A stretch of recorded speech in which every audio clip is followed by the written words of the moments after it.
এবার যুব তৃণমূল নেত্রী সায়নী ঘোষকে রীতিমতো ঘাড় ধাক্কা দিয়ে নিজের বাড়ি থেকে বের করে দিলেন অভিষেক। তদন্তকারী সংস্থা খবর চাউর হতেই ক্যামাক স্ট্রিটের অভিষেকের বাড়ির সামনে উপচে পড়া ভিড়। আর সেখানে সাংবাদিকদের ভিড়। বুমার ক্যামেরার ঝলকানির মাঝেই হঠাৎ দরজা খুলে বেরিয়ে আসেন স্বয়ং অভিষেক।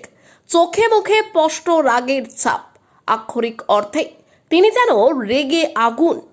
উপস্থিত সাংবাদিকদের দেখেই মেজাজ হারান তিনি। উচ্চস্বরে খুব উগ্র মেজাজ নিয়ে অভিষেক বলেন, আপনারা এখানে কি করছেন? আমার বাসায় সায়নী নেই। এসব ভিত্তিহীন খবর নিয়ে আমার বাসার সামনে একদম ভিড় করবেন না। সাংবাদিকদের প্রশ্ন করতে গেলে তিনি আরও কড়া ভাষায় বলেন, আপনারা কেউ তদন্ত অফিসার না যে আমাকে জেরা করবেন। যারা তদন্ত করছে তারা সবটা জানেন, তাই আপনাদের এই অযথা কৌতূহল দেখানোর কোনো দরকার নেই। এইটুকু বলেই সশব্দে দরজা বন্ধ করে দেন তিনি। অভিষেকের এমন রুদ্র মূর্তিতে হতবাক উপস্থিত সংবাদ মাধ্যম। দলের অন্দরে ঠিক কি চলছে তা নিয়ে এখন ঘনীভূত হচ্ছে রহস্য।